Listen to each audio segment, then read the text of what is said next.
Hello students, good morning. How are you all? I wish you all are fine. Today students, we are going to study worksheet number 19.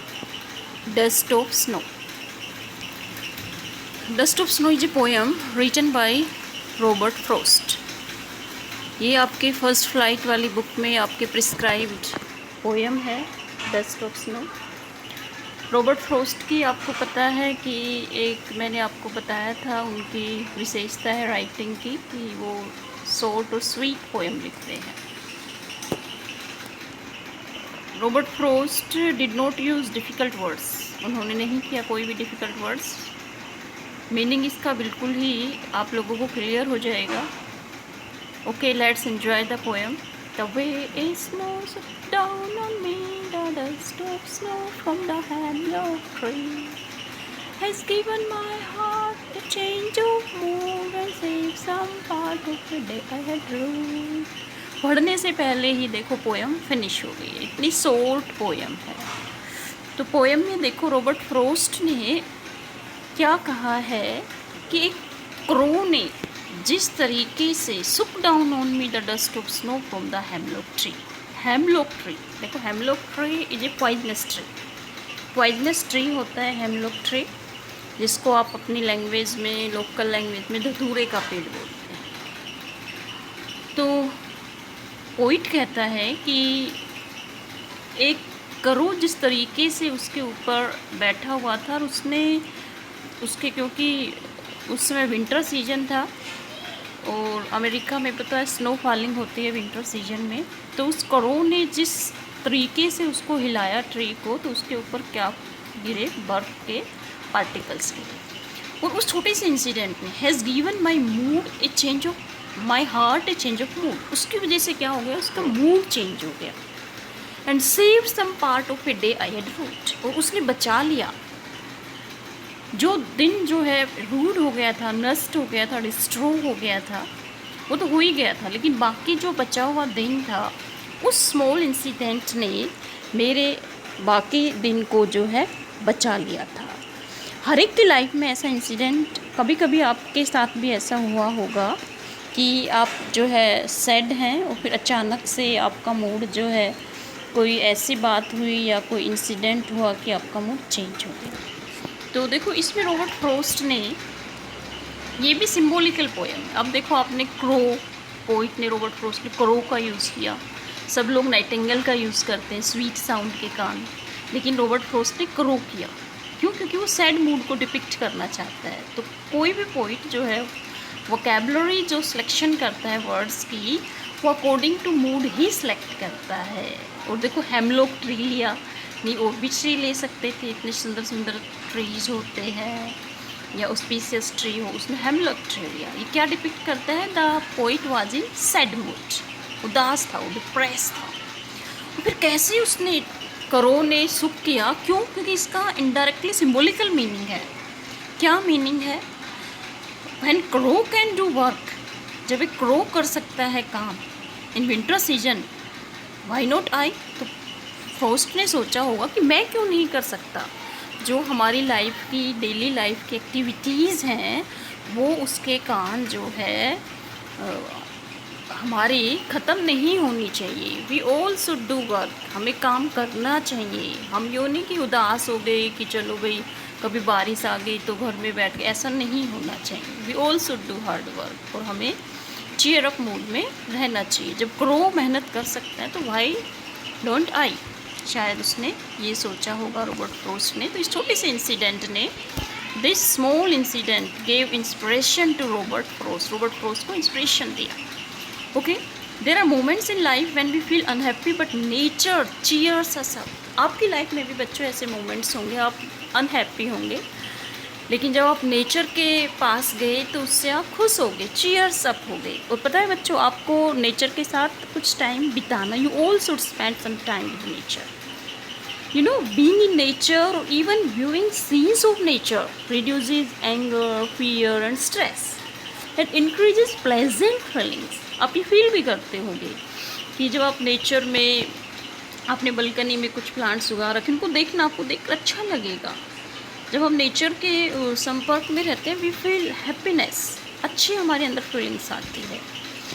Exposure to nature not only makes you feel better emotionally, it contributes to physical wellbeing, reducing blood pressure, heart rate and the production of stress hormones। जब आप दुखी होते हैं तो hormones निकलते हैं आपकी body से, और जब आप नेचर को व्यू करते हो तो वो जो है आपको रिलीज़ होते हैं स्ट्रेस की। तो ये आप एक्सपेरिमेंट करके देखना।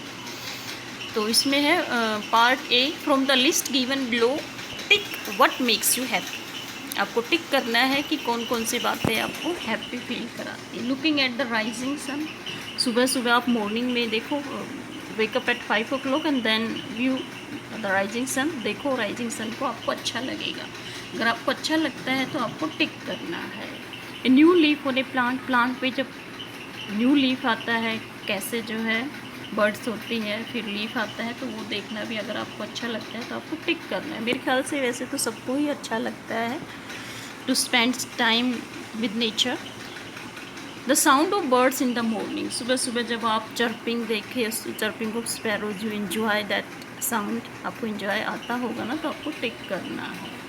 एक क्लाउडी स्काई, क्लाउडी स्काई आपको अच्छा लगता है कि बारिश होने वाली है। हो सकता है किसी को अच्छा नहीं लगता हो कि अंधेरा अंधेरा हो गया हो, तो ये आपकी फीलिंग्स। अगर अच्छा लगता है तो आपको टिक करना है।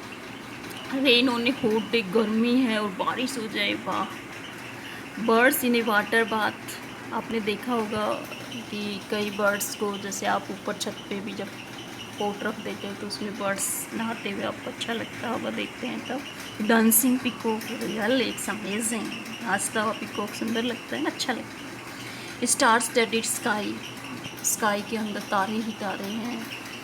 लाफिंग फेस, हंसता हुआ चेहरा, तो जो आपको हैप्पीनेस फील कराता है उन पे आपको टिक करना है। Such things make us feel happy instantly and our mood improves making us joyful। ये सारे इंसिडेंट हमारे मूड को इम्प्रूव करते हैं, हमें जॉयफुल फील करवाते हैं। The poet had a similar experience one day, तो पोइट का भी एक ऐसा ही एक्सपीरियंस था जिसका उसने इस पोएम के अंदर डिस्क्राइब किया है। He was feeling low when a crow on a hemlock tree shook down some snow flakes on him. तभी क्या हुआ, एक क्रो ने हेमलॉक ट्री के ऊपर से कुछ स्नो फ्लैक्स फेंके उसके ऊपर। This gave him a lot of joy, उसमें बड़ा खुश हुआ हो। And he forgot his worries, वो अपनी चिंता भूल गया। This instant happiness save the rest of his day and it passed with cheer. इस छोटे से इंसिडेंट ने, खुशी वाले इंसिडेंट ने उसके बाकी दिन को जो है बचा लिया और अब वो चेयर हो गया। Now answer some questions related to this poem. अब करते हैं इसके question answer. What is the name of the poet, तो नेम ऑफ द पोइट क्या है इसका, रॉबर्ट फ्रॉस्ट। देखो जरा, ये रॉबर्ट फ्रॉस्ट, तो पोइट का क्या नाम है, Robert Frost. The name of the poet is Robert Frost. What happened due to the presence of the crow on the tree, tick the correct options. जो crow था, ट्री के ऊपर था, उसके प्रेजेंस के कारण क्या हुआ, there was a bird sound, bird की साउंड आ रही थी वहाँ पे। The tree look beautiful, tree सुंदर दिखाई दे रहा था। सम स्नो फ्लैक्स सक down on the poet, yes this one is correct one. कुछ स्नो फ्लैक्स जो है पोइट के ऊपर गिरे, यही तो इंसिडेंट हुआ था जिसने चेंज किया था पोइट के मूड को। Okay, next question. Can you guess the state of mind of the poet just before the activity of the crow, tick the correct option. तो पहले जो क्रो की एक्टिविटी से पहले पोइट का कैसा माइंड था, देखो पोइट ने कैसे वर्ड्स यूज़ किए हैं। वो कौन सा वाला ट्री लिया है उसने, हेमलॉक ट्री। क्रो का कैसा कलर होता है, ब्लैक। ब्लैक कलर किसको शो करता है, सैडनेस को शो करता है। तो जो रॉबर्ट फ्रॉस्ट के जो वर्ड्स होते हैं वो बड़ो ही सिंबॉलिकल मीनिंग होता है। तो इससे हमें क्या लगता है कि उससे पहले कैसा मूड था, the poet was annoyed and angry, he was happy, he was in A state of despair, yes उदास था वो, डिस्पेयर था वो, सैड मूड में था।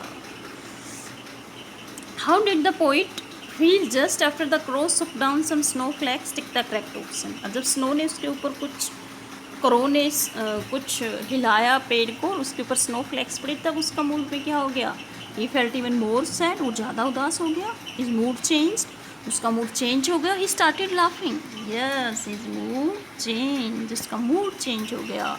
कि जब crow can do work in such a cold weather why not I, मैं क्यों नहीं, जब क्रो मेहनत कर सकता है इस मौसम में तो मुझे भी करनी चाहिए। Choose the line from the poem which shows that the poet had been sad during the day. जो पोइट था वो सैड था ड्यूरिंग द डे, उस दिन। आपको कौन सी लाइन से पता लगता है? देखो आपको जो है कौन सी लाइन से पता लगता है, देखो उसने खुद कहा and save some part of a day I had rued, मेरा जो दिन नष्ट हो गया था, नष्ट हो गया था मतलब वो उदास था। And save some part of a day I had rued, मेरा दिन को बचा लिया। तो इस लाइन से हमें क्या पता लगता है कि